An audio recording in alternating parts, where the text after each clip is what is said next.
अस्सलाम वालेकुम। कैसे हैं आप सब? मुझे उम्मीद होगी आप सब बहुत अच्छे होंगे और आप लोग छुट्टियां बहुत अच्छे से एंजॉय कर रहे होंगे। मैंने आपको पिछली वीडियो में बताया था कि सब्जेक्ट आखिर होते क्या हैं और एक सेंटेंस बनाने के लिए सब्जेक्ट अपना क्या किरदार अदा करते हैं। और दूसरा मैंने आपको बताया था कि हेल्पिंग वर्ब क्या है। हेल्पिंग वर्ब का मैंने आपको तफसील से नहीं बताया था, लेकिन इस वीडियो में आपको हेल्पिंग वर्ब की मुकम्मल डिटेल बताऊंगी और आपको ये भी बताऊंगी कि आखिर हेल्पिंग वर्ब हमारे पास इस्तेमाल कहाँ होते हैं। अब सबसे पहले मैं आपको इंट्रोडक्शन करवाऊंगी कि हमने इसमें पढ़ना क्या क्या है। हमने इसमें हेल्पिंग वर्ब के बारे में पढ़ना है, फिर इसके बाद थोड़ी सी टेस्टिंग होगी, आखिर टेस्ट भी तो ज़रूरी है ना। फिर हम पढ़ेंगे सब्जेक्ट, यानी सब्जेक्ट का टेस्ट होगा, फिर सेंटेंस होंगे और अब हम चलते हैं हेल्पिंग वर्ब की तरफ। यानी हेल्पिंग वर्ब हमारे पास क्या होते हैं? Am are, was, were, has, have, do, does, did, had, can, should, could, ये सारे हमारे पास हेल्पिंग वर्ब तो हैं, लेकिन क्या ये सारे एक ही सेंटेंस में इस्तेमाल होंगे? बिल्कुल नहीं। मैं बताऊंगी आपको कि इनका इस्तेमाल कैसे और किस तरह करेंगे हम।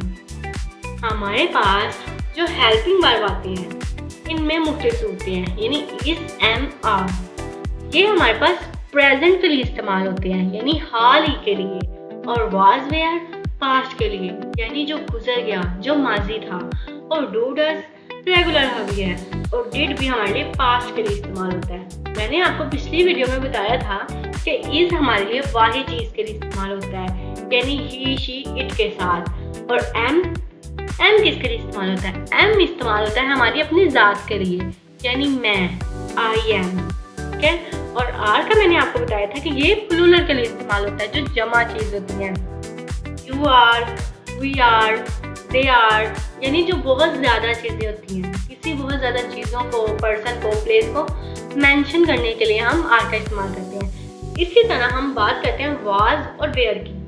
वाज हमारे पास इस्तेमाल होता है वाहिद के लिए और वेयर इस्तेमाल होता है प्लूरल के लिए, और डू प्लूरल के लिए और डज वाहिद के लिए। चलें अब हम चलते हैं अपने टेस्ट की तरफ। टेस्ट यानी आप लोगों को मैं 3 एक्सरसाइज दूंगी, फर्स्ट, सेकंड और थर्ड। फर्स्ट में आप लोगों का टेस्ट होगा कि आप लोगों ने मुझे सब्जेक्ट के बारे में बताना है कि आपके सब्जेक्ट क्या है, कौन सा सब्जेक्ट बिल्कुल सही लगेगा आपको, ठीक है। फिर हम सेंटेंस के बारे में, और फिर आप मुकम्मल टेस्ट बनाकर मुझे देंगे। चलिए अब हम चलते हैं अपने टेस्ट की तरफ। अब हमारे पास जो टेस्ट है वो है सब्जेक्ट।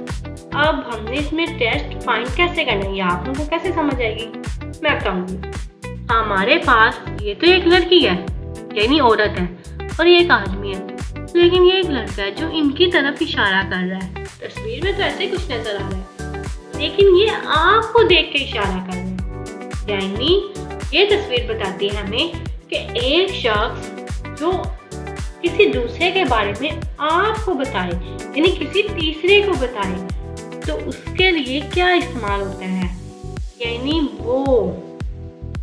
ये लड़का कह रहा है कि वो यानी ज्यादा है, तो इसके लिए हम इस्तेमाल करेंगे। बिल्कुल सही आंसर दिया आपने। फिर इसी तरह हमारे पास सेकंड पिक्चर में एक लड़का जो दूसरे लड़के की तरफ इशारा कर रहा है, मगर देख आपकी तरफ रहा है, यानी एक लड़का किसी दूसरे के बारे में किसी तीसरे को बता रहा है। इसके लिए क्या इस्तेमाल होगा? बिल्कुल सही जवाब दिया आपने। इसके लिए हमारे पास ये इस्तेमाल होगा। इसी तरह हमारे पास ये पिक्चर थोड़ी अलग है, यहाँ पे तीसरा लड़का तो है नहीं जो किसी दूसरे तीसरे की तरफ इशारा करे। इसमें हमें वो बता रहा है कि 2 लड़के जो कि आपस में दोस्त हैं, यानी उनकी फिंगर्स, उनके हैंड अपनी तरफ हैं, यानी हम दोस्त हैं। इस पिक्चर में हमें क्या पता चल रहा है कि वो दोस्त हैं। तो जब वो कह रहे हैं कि हम दोस्त हैं, तो हम के लिए क्या इस्तेमाल होता है? यू, वी या ही? जल्दी से आंसर कमेंट करें। बिल्कुल सही आंसर हमारे पास वही होगा। इसके बाद ये पिक्चर दोनों सेम है, इसमें फ़र्क ये था कि यहाँ पे लड़का था लेकिन इसमें लड़की है। तो बिल्कुल वही कंडीशन कि एक लड़का किसी लड़की के बारे में किसी तीसरे पर्सन को बता रहा है, तो इसके लिए हमारे पास क्या इस्तेमाल होगा? आई, शी या इट? बिल्कुल सही जवाब आपका शी इस्तेमाल होगा। मतलब आपको मेरी वीडियो समझ आ रही है। चलें अब हम चलते हैं अपनी नेक्स्ट स्लाइड की तरफ। इसमें हमने सबसे पहले आप लोगों ने मुझे बताना है कि इसमें सब्जेक्ट क्या है, ठीक है, वर्ब क्या है, हेल्पिंग वर्ब क्या है और ऑब्जेक्ट क्या है। और सबसे पहले जैसे कि आप लोगों को पता है she is making tea. She क्या था? यानी वो चाय बना रही है, वो यानी लड़की। तो लड़की हमारे पास क्या है? सब्जेक्ट है। इसी तरह हमारे पास ही यानी इज, एम, आर हमारे पास क्या होते हैं? हेल्पिंग वर्ब, जो कि हमें वक्त का बताते हैं। ये हमें बता रहा है कि ये हाल का सेंटेंस है, तो इसमें इस हमारे पास क्या हुआ? Helping verb. इसी तरह हमारे पास जो मेकिंग यानी बनाना एक्शन हो रहा है, तो मेकिंग जो एक्शन होता है इसको इंग्लिश में एक्शन, ग्रामर में वर्ब और उर्दू में फेल अमल काम कहते हैं। तो मेकिंग हमारे पास क्या है? ये हमारे पास वर्ब है और पर काम होता है उसको क्या कहते हैं? उसको हम कहते हैं ऑब्जेक्ट। पर काम हो रहा है यानी टी पर काम हो रहा है ना, चाय बनानी है, तो टी हमारे पास क्या होगी? ऑब्जेक्ट।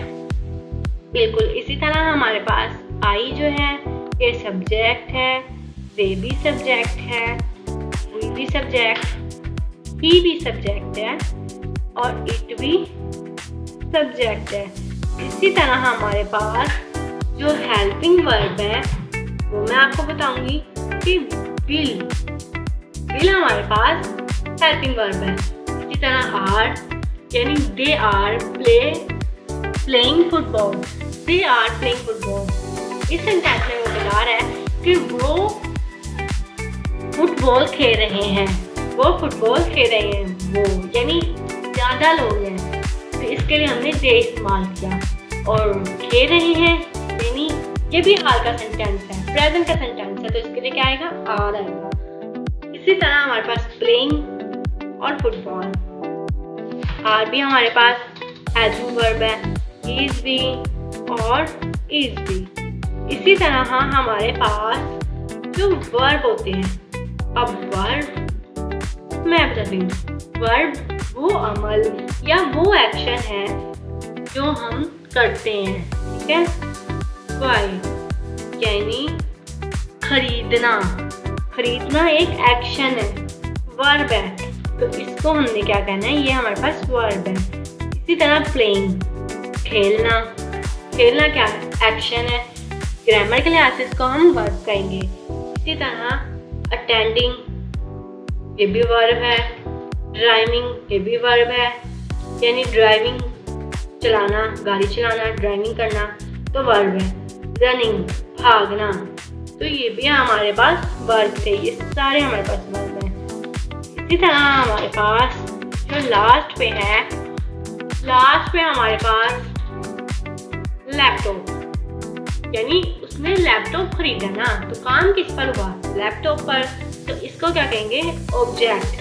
फुटबॉल कौन खेल रहा है? बहुत ज़्यादा लोग क्या खेल रहे हैं? फुटबॉल खेल रहे हैं ना, तो इसको हम फुटबॉल कहेंगे, ठीक है। फुटबॉल पर काम हो रहा है तो ये ऑब्जेक्ट होगा हमारा। इसी तरह हमारे पास है क्लास, क्लास यानी अटेंड तो है पर कहाँ पर? क्लास में है ना, तो क्लास हमारे पास ऑब्जेक्ट है। इसी तरह कार है तो कार ड्राइविंग तो कर रहा है पर किस चीज़ पर? कार से ड्राइविंग कर रहा है ना, तो कार हमारे पास ऑब्जेक्ट है। और इसी तरह हर ऑब्जेक्ट है। आप लोगों को अच्छे से समझ आ गई होगी। अब हम चलते हैं अपने नेक्स्ट एक्सरसाइज यानी जो कि थर्ड टेस्ट है हमारा। में हमने सबसे पहले क्या करना है?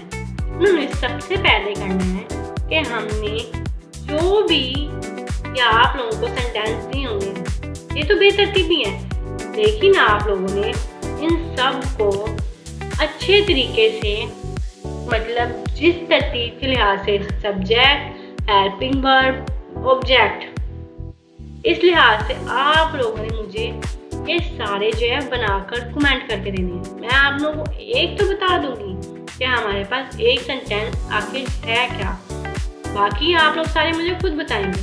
अब हमारे पास पहला लिखा हुआ है ईटिंग आई एंड एनदर, तो क्या मतलब है, कुछ नहीं समझ आया। इस तरह हमारे पास है इज शी टी मेकिंग, कोई समझ नहीं आया। We are lunch eating, the door with open. ये सारी एक्सरसाइज मैंने आपको दी है ताकि आप लोग इसको पढ़ें और कमेंट में मुझे बताएं, और मैं आप लोगों के जो आप लोगों का सेंटेंस गलत होगा मैं उसका आपको कमेंट में जरूर जवाब दूंगी, ताकि आप लोगों को जरूर सेंटेंस की पता चल जाए। अब हमारे पास जो पहला मैं आपको बता देती हूँ कि I am eating an apple. I हमारे पास सब्जेक्ट था, एम हमारे पास हेल्पिंग वर्ब और ईटिंग यानी खाना ये एक्शन है, तो ये हमारे पास वर्ब था। एंड एप्पल यानी क्या खा रहा है, एप्पल खा रहा है ना, तो काम किस पे होगा, एप्पल पर, तो एप्पल हमारे पास क्या हुआ, ऑब्जेक्ट। आप सब लोगों को मैंने ये अच्छे से समझाया, और बाकी के जो सेंटेंस हैं वो आप मुझे कमेंट में जरूर बना के दीजिएगा। चलिए, अल्लाह पाक आप सबको कामयाब करे। Thank you point 2.4 be watching the video. Best of luck. Allah Hafiz.